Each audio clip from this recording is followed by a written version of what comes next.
Welcome to a new edition of No Nonsense with Pamela Wallin. So I was recently in Saskatoon at a dinner sponsored by the Canada West Foundation, where we were talking about all of the issues that are affecting Saskatchewan and the prairies and our country. And this woman got up to the microphone. Her name was Cherilyn Jolly-Nagel. She runs a farm in Mossbank with her husband and her family. She grows wheat and chickpeas and canola and lentils, and she sits on the board of Sask Power, and she was the first woman elected as president of the Western Canadian Wheat Growers Association, and she seemed to know a fair amount about farming. So I thought she would be a great guest. So Cherilyn, welcome. Thank you for coming. There are so many issues. Well, I thank you for having me. My version of our meetup at the Canada West dinner, I knew there would be industry people that I was familiar with in my network that were there. I didn't realize it would be quite the family dinner that it was. Yeah. And post-COVID, it had been a while since I'd seen a lot of these people, so it was wonderful. It was only missing Christmas presents. It felt like such family. Absolutely, yeah. But I do remember seeing you across the room and thinking, oh, I have never met her before. Isn't that going to be exciting? And then they set us up at our tables, so I didn't get a chance. However, as I'm leaving, and I went to say a few of my goodbyes, I get a little wave of the finger, like, come over here. I accosted her, let's put it that way, yeah. So I tiptoed over to the table, and I sat down, and she said, where are you from? What town, or what community are you farming in? I said, Mossbank. And then you said to me, I'll find you. And I thought, what did I say? So I'm glad it was something good. It was because you were brilliant on the very complicated world that is now farming. People, I think, that live... Our country is increasingly urbanized. We know that, and we talk about the rural-urban split, but it's actually really real. People who live in cities and buy their groceries in big stores do not connect the dots, or at least many of them don't, about how it gets from point A to point B and onto their plates. And there are so many issues. I was reading a piece just this morning, so I want you to react to that a little bit, about the size of the farms. Like, there's quite a few little farms, and people have a day job, and then they kind of farm on the side. But there's 40%, 45% fewer farms in this country than there used to be. So that means the farms are getting bigger, and then that changes the lifestyle too. So I guess that's what I want to get at. Did you grow up on a farm? I did grow up on a farm, which should indicate that I have a childhood full of farming memories, but it is one of my biggest regrets that I didn't pay closer attention to or appreciate my childhood growing up on the farm. I joke often of this wonderful story of a little girl who wakes up every morning and packs her lunch and walks through the trees over to the workshop, and in the workshop is her dad and her grandpa, who've been there already for hours toiling away in the equipment, and she sweeps the floor, and she pulls wrenches, and she rides around in the tractor for hours, and the only thing she wants to be when she grows up is a farmer. But that could not be farther from the truth for me. That was probably my sister's story. What did you want to be when you grew up? Anything but a farmer. Then that is the honest truth. Yeah. I remember being in high school so overwhelmed with the possibilities of what I could do in my future. My parents were always so supportive, and we traveled a lot. And if there was one thing I knew for sure when I left high school, it was that I was not going to be a farmer, because I didn't see a place for my skill sets, my talents, my interest. For a woman. Well, yeah, for a woman, and also for somebody who is interested. Look, my interests were myself, because I was 18 years old, and I was interested in the world around me. Yeah. And I thought, I wanted to be on stage. I was a dancer all through high school. It was just I had so much energy, so I wanted to be a dancer. I wanted to be on stage. I wanted to communicate. I wanted to tell stories. And, there's no guidance counselor around that would have said, perhaps you should look into farming. So I didn't, and I went off and just did a myriad of other things. And I landed my dream job shortly after high school, and that was being a Latin dance instructor on the beaches of the Turks and Caicos Islands. and honestly... Okay, now you're on a farm outside Moss Bank. You can imagine the skill set I would bring home, right? As a Latin dance instructor. Every morning, it's harvest right now, every morning we do the cha-cha on our way to the combines. No. So what brought you back? Well, it was an eye-opening experience for me there. I got to know people from all over the world. Yeah. People from every parts of life would come to Club Med on vacation. And I remember very vividly being in a dance class one day. It was a Latin class. We just finished doing the mambo. And I had a group of people who spoke very little English. I mean, it was a French-speaking resort, and they would speak Italian, and they were from all over, and they asked me if I would teach them a country line dance because it was so exciting. Yeah. They loved country music.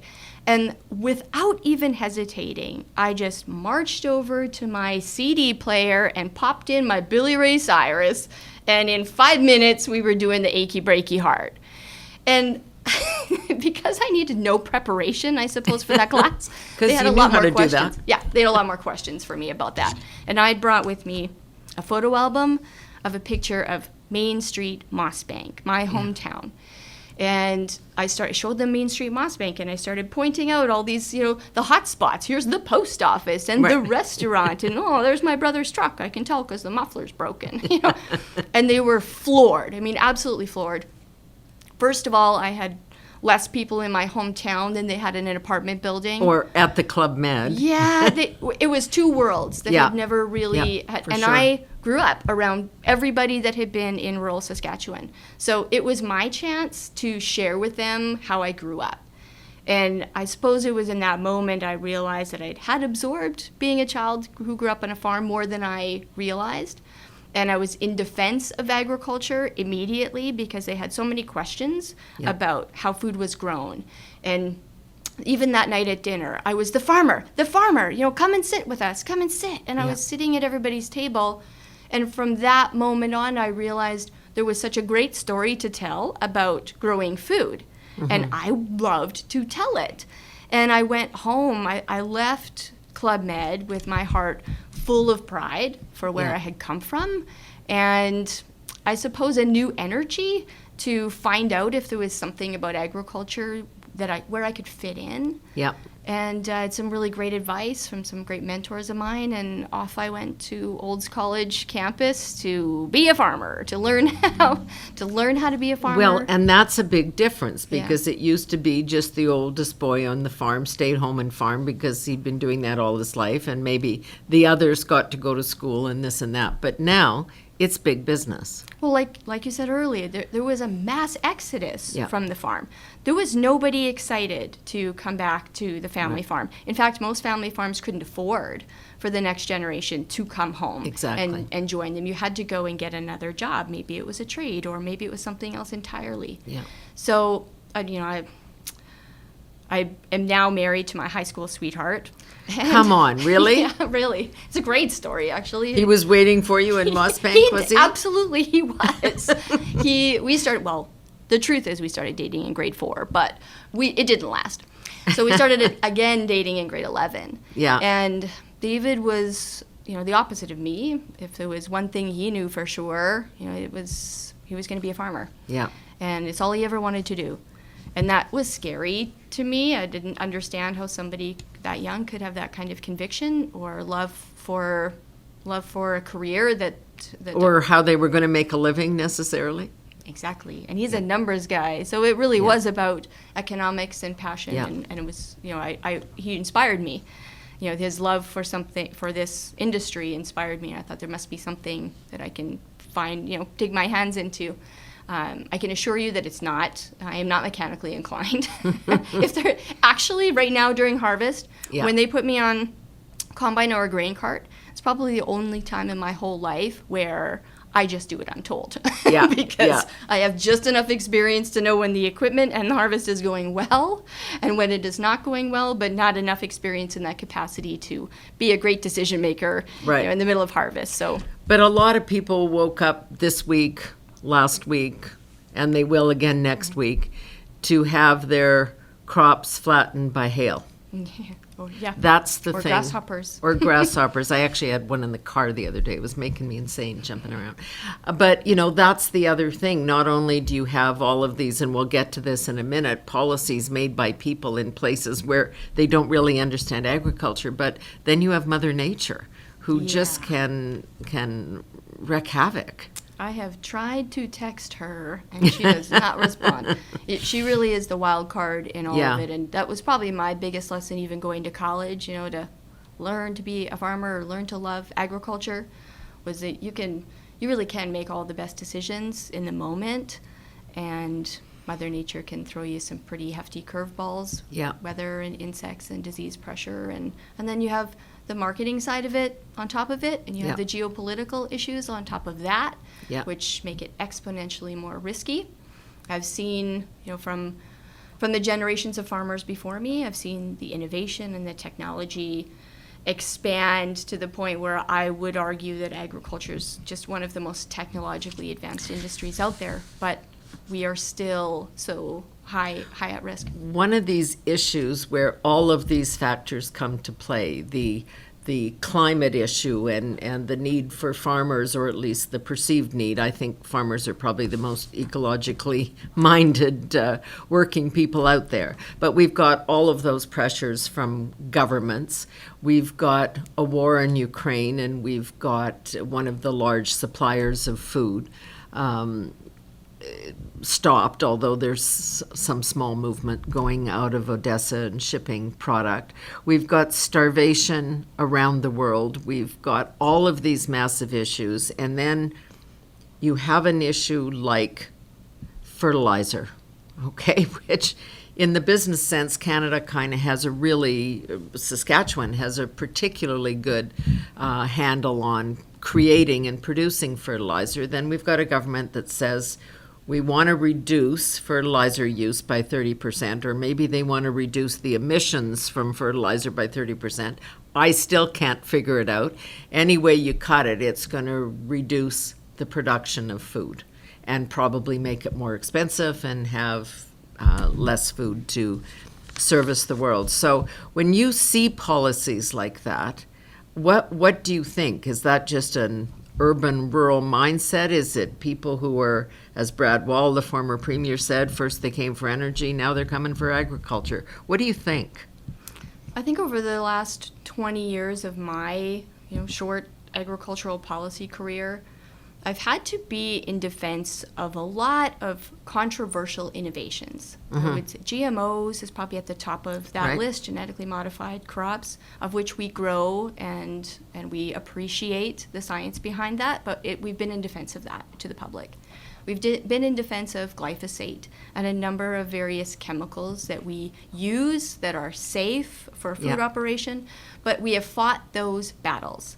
I never would have imagined that fertilizer would be one of those tools that I would have to defend in my farming career. It is truly a nutrient that the crops that we grow require. And because of fertilizer, because of some of the other sciences we've used, but mainly because of fertilizer, we can grow substantially more on each piece of land. And that's an important point to make, and it's overmade all the time, and I'm not sure that consumers really understand what we mean when we say we're doing more with less. Yeah. There isn't more land. Right. And in fact, because of urbanization, because of that mass exodus from rural communities to the cities, urban areas and cities have expanded. And they've taken up some of the best farmland that we have in the country. So what do farmers do? We adapt. We know we have to grow more on less land that we have. So we do it better. We do it more efficiently. We've always done it better and more efficiently. When I'm listening to this fertilizer discussion, I'm mortified, for one, that our leadership has such a poor understanding of where our industry is at. But I also feel a tremendous sense of obligation because we never communicated the advancements that we were adopting. So in my farming career, I have seen yields in Durham, as an example, at 30 bushel 40 bushel, 50 bushel, 60 bushel, 70 bushel plus in my farming career. Right. Because of the new tools that we have and because of fertilizer. Yeah. So I will fight this battle. When they talk about the hill to die on, fertilizer is the hill to die on, because we cannot operate efficiently or as environmentally sustainable as we have been if the government was to take it away. And that sounds scary. You know, we've heard the minister come back out and try to clarify, saying, no, we're not talking about a fertilizer ban. That isn't what we meant. This is just a target. And I'm trying to remain optimistic, but I don't believe her. Yeah. We've seen it in the carbon tax at a $50 a ton. Now it's $170 a ton. Time and time again, they come back with something worse. Yeah. And this is not, I am not willing to farm if they are going to take away a nutrient and a tool like fertilizer away from farmers. Do you think they're seeing anything in the Netherlands and other places where farmers, never mind the truck convoy, these are farmers who say, we're going to shut down the economy if you guys don't give your head a shake and figure out what this means? I sure hope they're listening and they're watching. I can't really fathom why the Canadian government would take out their binoculars and look across to Europe and say, we must do what they are doing. I mean, it's a bit insulting as a farmer in this country, because we, not to brag, but we are the best. We are the best at what we do. We adapt new technologies whenever they come. We're quite connected in the industry. We're quite connected to the scientists. We're quite connected to the crop protection companies that provide us tools. We're quite connected to the fertilizer industries and the grain companies. And if there was something better out there, we would know about it. You'd already be doing it. We'd already be demanding it or asking for it or bringing it in or learning more about it. And it's insulting, I say that, because I'm convinced that our government doesn't fully comprehend the advancements that the industry has adopted over the last 20 or 30 years. That's what I think is really important. I mean, when you go and I mean, I live in the middle of a farming community and my neighbors are farmers. The equipment, the money that they put into this equipment, I mean, the combines, the pieces of machinery are $1 million. These are big investments. This is like houses in Toronto, right? And it is using every cent and every inch to best purpose. How much seed do you need here? How much fertilizer do you need here? What needs water? It's all on a computer screen. I mean, not everybody gets to farm that way, but most of the big successful farmers have to and must to make the best of that piece of ground, which is shrinking. To be the most efficient. I mean, anybody with a strong business acumen would look at farming, big or small, the return on investment, the ROI is very, very, very small. Yeah. And we do it because it's for over generations. We're not looking for a quick return on our investment. Your Canada Pension Plan is divesting of their land. Why? Because it doesn't give them the return on the investment that they were hoping for. It's not quick. It's not fast. In 2 quarters. It's generations. Every generation of farmer before me, on the Jolly side and on the Nagel side, has done their best to leave the land in better shape for the next generation than it was left to them. That's always the goal. But it's over a generation. Yeah. It's long term. But that speaks to the insulting part that you're talking about. I mean, it's in your best interest. It is, of course, in ours as well as a consuming public for you to leave the land or keep the land in good shape so that you can keep growing the stuff that we eat. I mean, if you abuse the land, you don't make money, we don't eat. Correct. And I find the conversations with our minister today and with our prime minister to be condescending in that capacity, because they give these presentations, they give these speeches, they send out these statements about environment and reduction, but they clearly are not up to date. They are still looking at agriculture through that old red barn, pitchfork kind of Yeah, old... the farmer with the straw in his teeth. The farmer in the dell. Yeah. They're still opening up that children's book, thinking that is where we're at today, and why let us help the farmers be better at what they do. Yeah. It's incredibly condescending because we are better at what we do every day. And that I don't want to leave the impression that we're perfect or that agriculture has a halo over our head. We have made mistakes. We've made mistakes in chemistry we've used. We've just made mistakes, and we own that. And that's why I don't chastise the public or the consumers for asking us questions. Because when they ask us questions, it leads us to better ways of doing things. Yeah.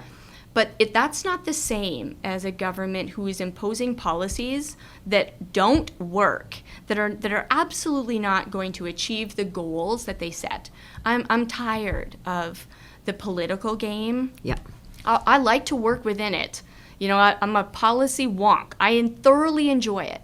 But I'm tired of the rhetoric. I'm tired of them coming back and saying, that's not what we meant. Don't feel bad. It's just a target. It's too condescending for my liking. And I think everybody, as you quite rightly cited, the carbon tax issue. I mean, there are exemptions for farmers, but honestly, if you have to dry grain, you pay the carbon tax on the energy that you use to do that. Yeah. And in this climate, it's a given. Well, freight has always been one of our biggest expenses. Right. At these prices, fertilizer is right up there. But there's carbon tax on freight. Well, I guarantee you the railways and the trucking companies do not just absorb that cost. Mm-hmm. That cost comes back to farmers. So in every capacity, because what I grow is traded on the world market, I don't have the luxury of just upping the sticker price. Right. Well, there's inflation. Well, there's a new tax. I just have to up the price of everything I grow. It doesn't work that way for me. I have to take the prices on the world market.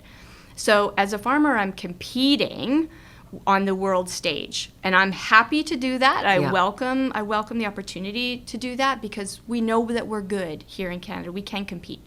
But if a farmer in Australia who is growing exactly the same things as me, or a farmer across the U.S. border who is growing exactly the same things as me. That has a longer growing season, perhaps? Sometimes, but if they're not subject to, the handcuff that is carbon tax, or this new fertilizer reduction regime, or anything else that comes from government, if they are not subject to that, I am put at a disadvantage and I can't compete as well, which is infuriating me because in the same breath, we have a government who has a lofty goal for agriculture to increase our exports.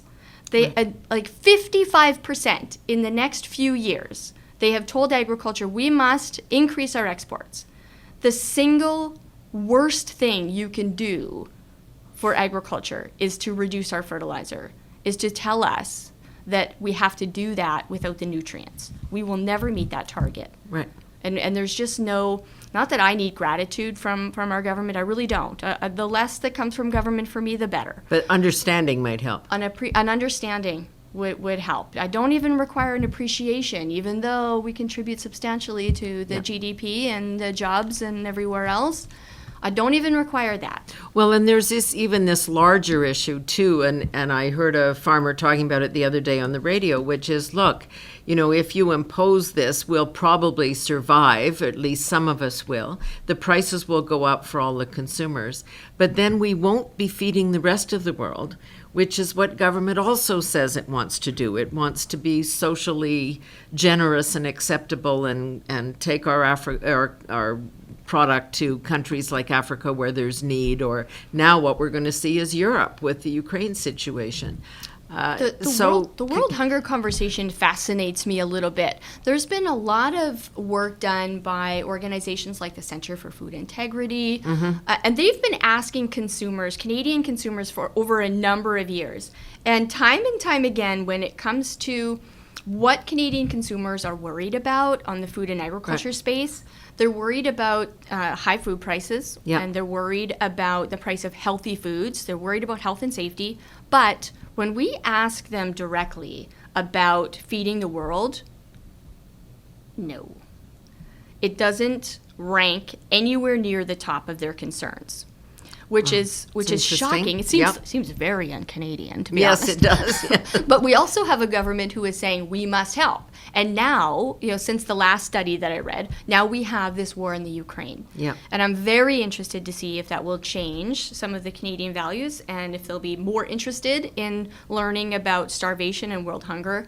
Even if they're not, I still go back to their initial, what do I care about? Yeah. That's high food prices. But exactly, and we're living through inflationary times. But this food security issue is for real. It is real. It's not just. Do you remember? I remember as a child watching, the hungry children. Yeah. With the flies the all over the face. And yes, exactly. Yes, it was just heartbreaking. Yeah. That is very, very, very real Yeah. right now, and it's a looming crisis. And I do not throw around that word often. Yeah. But I sit as an international director for the Global Farmer Network, and that is a group of farmers. There's close to 300 of us who have common interests, and we're farmers. We're farming today, and we share with each other knowledge that we have, innovations that we have, but we agree basically on two things: that farmers should have access to technology. So if it's available here and it's working, another farmer around the world should have access to that. That's a geopolitical issue. Lots of countries, we saw in Sri Lanka where they decided we're going to go organic. So we will fight against that for the farmers there. And we agree that what we grow should be traded. Yeah. And those trade agreements should be continuously evolving. We should be looking at those trade agreements so that they make sense for farmers. And I can tell you that I'm very privileged. I live here in Canada. I couldn't be luckier to have been born here in Canada. Yep. And even during, COVID crisis, yep. Even during high food prices, there will always be 17 boxes of cereal in my pantry. Right. I am that privileged. But that is not the case around the world. And I hope that people begin to understand that when they see those prices rising, that's not a Canadian issue. That is happening because of supply around the world. Yeah, and that is also an issue in a lot of homes in Canada too. But you're quite right on the trade front. On the infrastructure side, because that's also an issue, as you say, the grain has to move. Yep. We see the problems that we have on the pipeline discussion or LNG terminals, all of the things we say we want to do, which is help Europe, and we've got all this energy, but of course we have no way to get it to them. Is that an issue? Yeah, if we break it down, we're harvesting today, so the crop that we harvest gets put into a bin. Mm-hmm. And then once we have the opportunity to sell it, it gets put into a truck, a big semi-truck, super beach semi-truck. It goes on the highway from our farm to a grain elevator. Right. From the grain elevator, or a terminal, the big big terminal if you're lucky. Small town elevators if that's what's near you, and then we wait for the trains, and that grain gets mixed and pulled, and it gets put onto a train, and the train takes it typically. Let's go to Vancouver with that train. Yeah. We're going all the way to the port. Now it has to go all the way through the middle of Vancouver and all their traffic nightmares that they have in the city. That it has or some blockades along the way about some There's protests. There's all kinds of people uninterested. And now farmers are also fighting for space on the trains because the energy that's not being put in a pipeline, the oil that's not being put in a pipeline is now going on those trains. So we have more competition there to move our grains.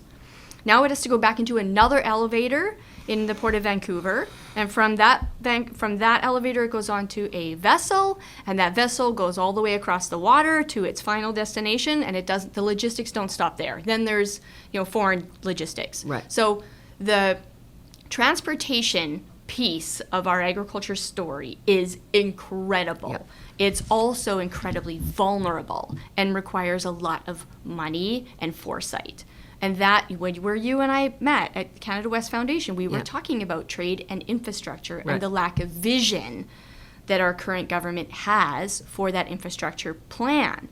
So now, the government can tell us to be as efficient as possible and to grow more and to increase all of that. If we can't move it, Get it to market.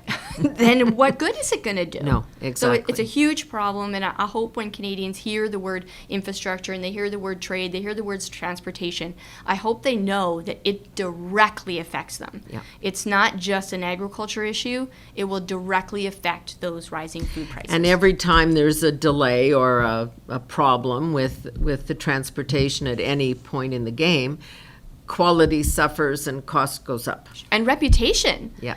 You know, that was another thing we discussed that night, was Canada's reputation has been damaged substantially over the last 10 years. And that's for labor strikes, for blockades, protesting. All of that that's news that makes it around the world. Everybody hears that once again Canada can't deliver. So even if we do make vast improvements that take time, our reputation has been damaged. And when that happens, the world isn't sure that they should do business with Canada. What a terrible place for us to be in right now when the world needs everything that we grow. And more. And they're questioning whether or not they should do business with us because they don't know if we can deliver.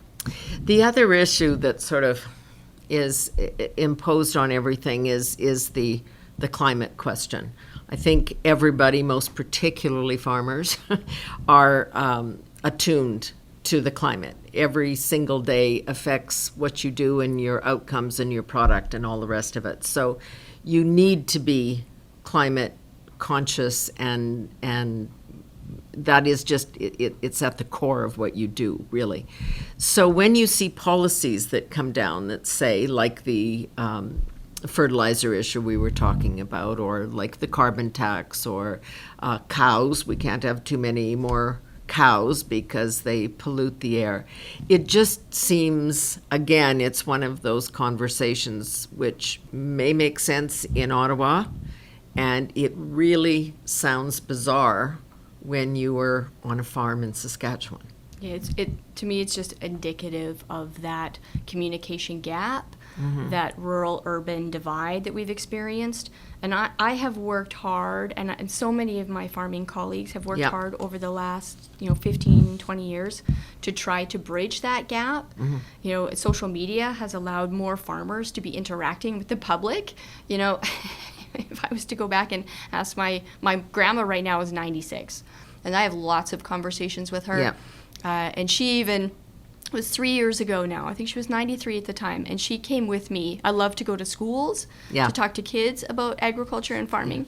And my grandma came with me.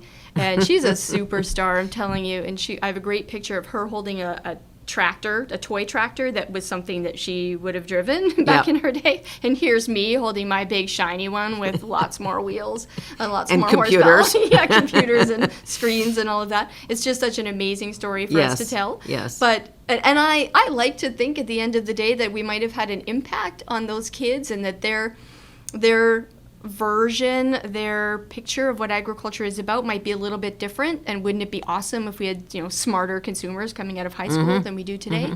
But it's such a big task. Yeah. And after this many years, I have to sit and ponder, are we making an impact?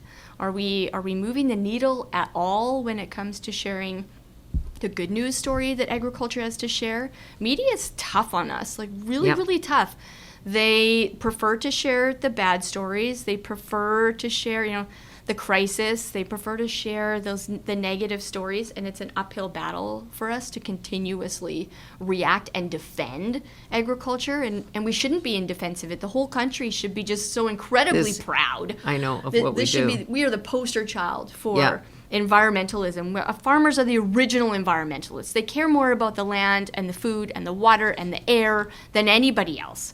It's how we live. Yeah, it's you kind of have to. Maybe you need to take Grandma to the cabinet room. She would be up for that. She's pretty feisty. To have that discussion. So part of it is education, for sure.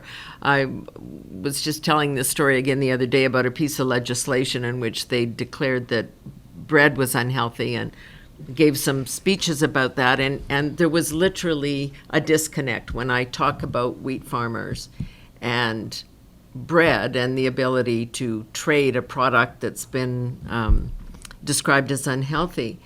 There was a disconnect. Like, it's almost like bread comes from the store. What are you talking about? What's that got to do with farmers? Are we really still that far behind in terms of people connecting the dots in terms of where this stuff comes from? Yes, I think we are. In fact, I wish you wouldn't say that. Yeah, I give a lot of credit to people who want to learn more. The challenge is where they're getting their information isn't always the best sources of information. Yeah. And that's why for so many years we've been encouraging farmers to take it upon themselves to make themselves available for these conversations, in the hopes that we could move the needle. Again, if I'd asked my grandma, about, hey, did you post your blog about the frost today? That's not something she had to do in her lifetime. It's not something my dad had to do, my mom had to do in their farming career. It's upon this generation of farmers to do that. And just like I struggled with as a high school student, I didn't know that being a good communicator was part of the skill set that farmers had to have. Right. Because it wasn't. It's only brand new. In the University of Farmer, you didn't have to talk to people. In fact, there's lots of people that say farmers are who they are because they don't really like people. Right. They prefer to live socially distanced way before COVID and they had to solve problems on their own. If you're in the middle of a farm and harvest and a piece of machinery breaks down, you have to fix it. Yeah. Yeah, and it's scary to me, the amount of sway that our leadership has according to public direction. When I think back to the conversations around the Canada's Food Guide. Yeah. The fact that that's not entirely based on nutrition and science and good health, but more about lobby groups and et cetera. Those people of influence. Influence used to be one of my favorite words. I now almost hate it because it's so overused and it's unappealing to me now. But I still believe there is a mechanism for farmers to have influence over the conversation, and I would hate for the day to come where I felt that having conversations as farmers with decision makers and with average consumers wouldn't be helpful. We are the experts in what we do. That's the thing. How do you, I know you have a series of organizations, the Western Wheat Growers, all of those things that you're involved in, and some international ones as well. How do you communicate with policymakers, with government? I mean, is there any kind of direct line? Is there any time that you can sit down with the Minister of Agriculture and say, do you understand what we do here? Yes, of course. Of course. And I encourage all of my farming colleagues to find ways in which they can influence. There isn't a prescription for it. Yeah. And I want people to do it authentically. Yeah. So if social media is your thing and you're interested in it, then use that skill set and that energy to share your story through social media. It's not mine. I don't prefer that. The Quick Dick McQuick. Yes, I love Quick Dick McDick. He's this will be a reference that maybe some people don't understand. But well, you have to look him up. Yeah, you have to look him up. Brilliant at what he does. Yeah, he's a farmer, and he talks about the real issues that farmers face, and he uses social media incessantly, and it is a way of communicating and educating. He's become a rock star that truly represents a lot of the views that farmers and ranchers have. Yeah. But if your area of influence is with kids, like I talked about with my grandma, then go and influence in that capacity. Yeah.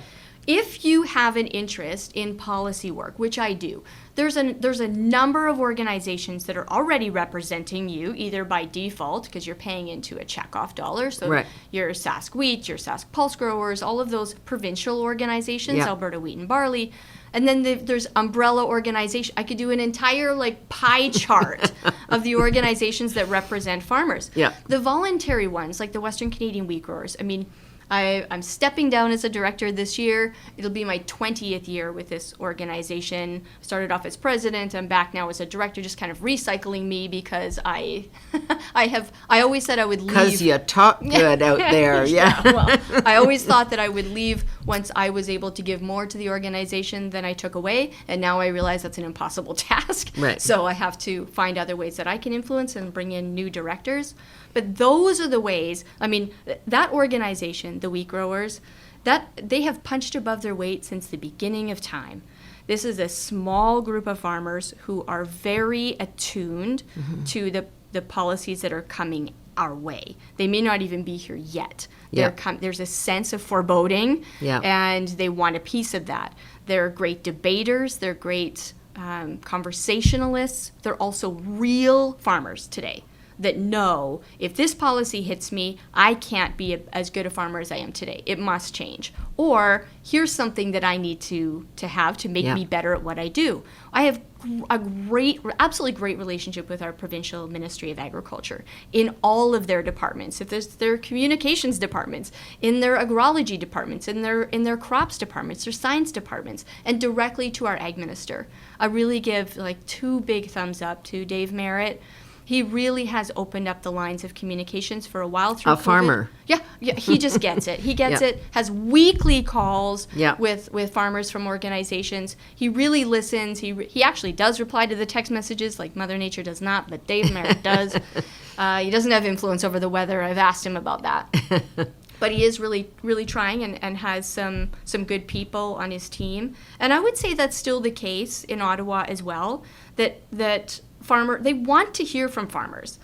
And if I could get to Ottawa more, I would. But it's kind of busy when they start musing about the fertilizer policy, just as you're all going into harvest, which is kind of a busy time of year.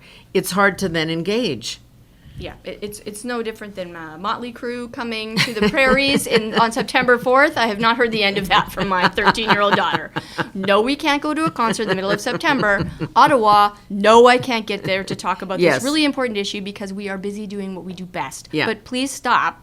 Yeah. Stop until I can get there. Until we can get there. Yeah. Tell me a little bit about your day-to-day life, because you have these 1,000 other things, all these groups you're involved with. So that does take a lot of time. But you're also a wife and a mother and all of these things. What's your day like? Yeah, I truly am grateful for my life. I'm very, very busy and connected, and I prefer it that way. It keeps me really energized. My husband and I are raising 2 tractor driving, gunslinging, dirt bike riding teenage daughters, and we are having so much fun doing that. 16, little mini yous. Yeah, well, there's a lot of both of us in there. Yeah. A lot of energy to see the whole world, but a lot of passion for where we live, both of them. 16 and 13. Oh, wow. And they help an enormous amount on the farm.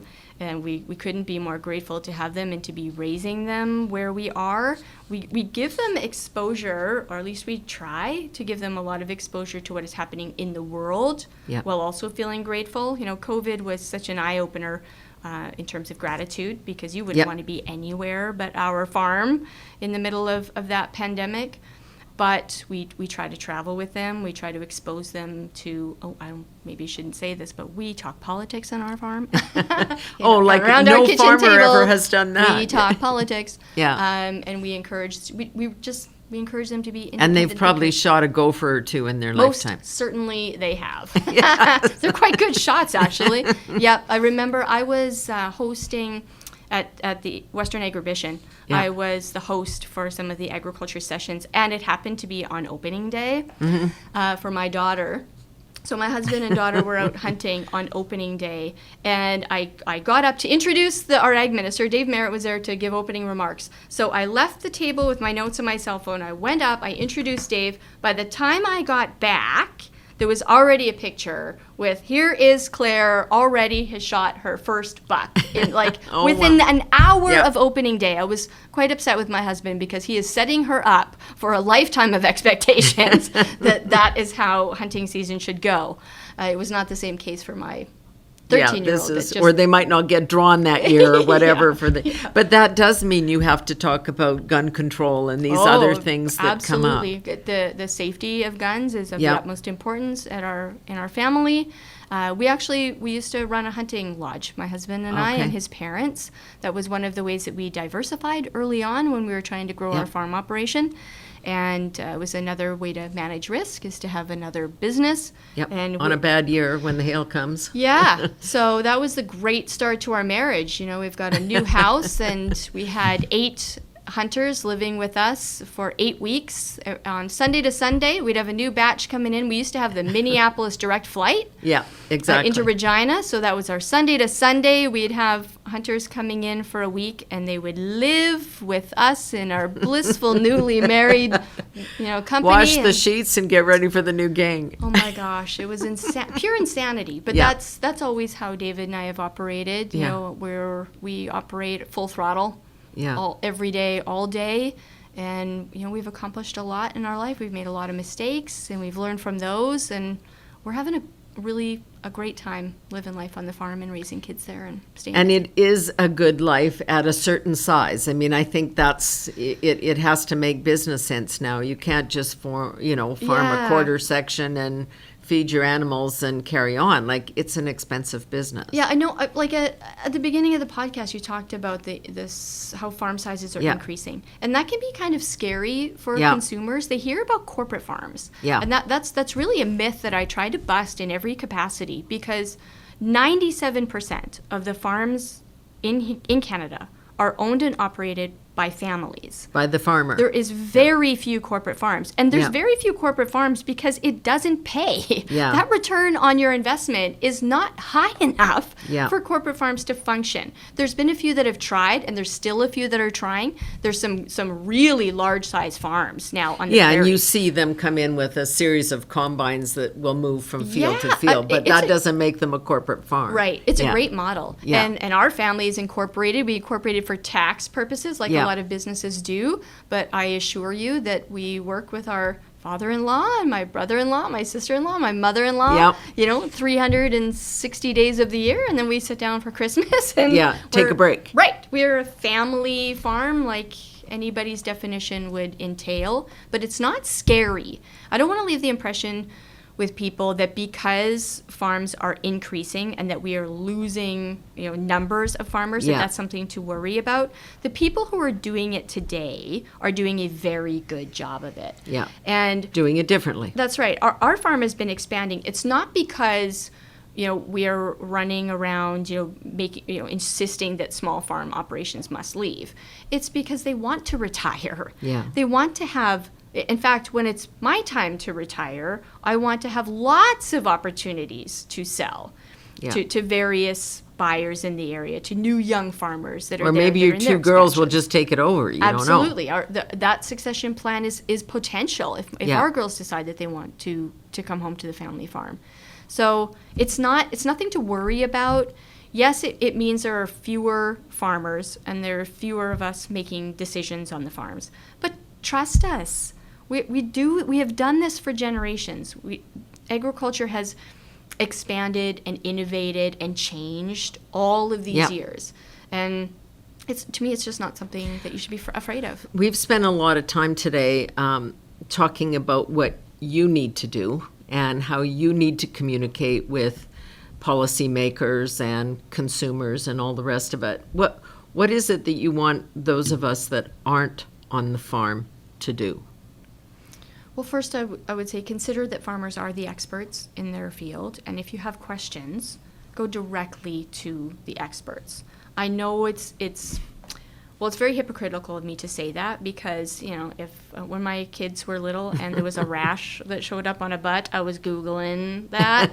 So I understand that Yeah. in other capacities, people are going to Google what is glyphosate, or they're going to Google, genetically modified crops, Yeah. and they may not like what they see. But consider including farmers in your network and in your areas of expertise and ask them those questions. And also consider that farmers really, truly care about the work that we do. We care about the land, we care about the next generation, and we're making the best decisions today that we can. That's what sustainability means to us, and it doesn't matter if the public comes out with new fancy words for it, environmentalism, sustainability, they come out with all kinds of fancy words Yeah. that the farming community is not using. We just try to do the right thing. And every year we're trying to make the best decisions that we can to do the right thing. It doesn't mean we're always right. We have made mistakes in the past, and we're doing our best. So it's okay to ask us questions because it challenges us. And I would suggest that from the farming side of it, it's okay to admit when we've done something wrong, and it's okay to learn from that and do better. You know, it would be an impossible feat for us to each and every year. You know, they talk a lot right now about the 4R nutrient program. That's what the farming community is going back at the ministry. Yeah, explain that. Yeah, 4Rs. So like you have to do the right thing, but you have to apply the right products in the right place at the right time. Yeah. What I want the public to know is that farmers have so many decisions to make every single day, and we're doing the best that we can to make those decisions for the bigger picture. And if you have questions, you can come to us to ask us those questions. So you would invite the environment minister to ride his bike out here and spend some time with you? No question. At the moment, there's no place for you to plug in that car. That's a whole other topic. Yeah. It's a whole other. It has just been great having this conversation with you, Cherilyn. Thank you so much. I know it's a busy time for you and that you've taken time out of your day to do this, but I know it's your mission to educate people and bring them in and help them understand. So thank you so much. Yeah, I give a lot of gratitude to my family back home. There is a grain cart sitting in the corner of the field without me in it. And for so many years, they have indulged my extracurricular activities. Yeah, and the policy work. And I think our own farm has seen firsthand some of the benefits of the policy work that is done that's done. through these you have organizations. To do both. Yeah, well, we just celebrated 10 years of marketing freedom from the Canadian Wheat Board monopoly. That was just a great big win for policy work. Yeah. And, it's not always as rewarding as that. There's a lot of issues that we work on that the public never really hears about. But it's incredibly rewarding to know that things have kind of come full circle for me. Yeah. I was that high school teenage girl who didn't think that there was any opportunity. Farming wasn't cool. Yeah, there was no opportunity for me to be in agriculture, and I've come to realize that all of the skill sets that I bring to the table are necessary, and they're fun, and I've been welcomed wholeheartedly into the industry. And I've had There's a lot of women farmers now. Oh, absolutely. Yeah, there sure is. There's a lot of women that paved the way for me. Yeah. And it's no shock around a board table in agriculture to see a lot of women there. And from my experience, it's been such a good one. I've really had surrounded myself with tremendous people. In all fairness, I think when I first showed up on the scene, obviously I was a woman. That was the most obvious thing about me. But and a dancer. Yeah, I did tap my way through a lot of meetings, actually. But I think my inexperience was something that could have been harshly criticized. And it wasn't. It was welcomed, and they allowed me to learn about policy work and learn the pieces of the puzzle all along the way. And for that, I am eternally in debt. Yeah. I never really felt a lot of bias towards me as a woman sitting at the table. If it was there, I chose to ignore it. Right. But they rightfully so could have criticized the lack of experience that I had. And that's normal when you're 23. In any business. Yeah, you are going to have an experience. And instead of criticizing me for that, they allowed me to learn and make a lot of mistakes and learn from that. So that's a lesson for everybody. Yeah, for sure. Now I'm just having a whole lot of fun doing it. Cherilyn Jolly-Nagel, who went back to Mossbank, Saskatchewan, married her high school, grade 4 sweetheart, apparently, and gave up the wildlife at Club Meds, teaching people how to line dance, and you're making a real impact. I just want to say thank you for what you do, and to every farmer out there. We don't stop and think about it on a daily basis, and we really should. So thank you. Yeah, well, I encourage your audience to think about the food that they're buying and who's growing it, and continue to ask us those hard questions. And what their life is like. Yeah. Cherilyn Jolly-Nagel, Farming in Canada 2022. That's it for this edition of No Nonsense with Pamela Wallin. We'll be back soon.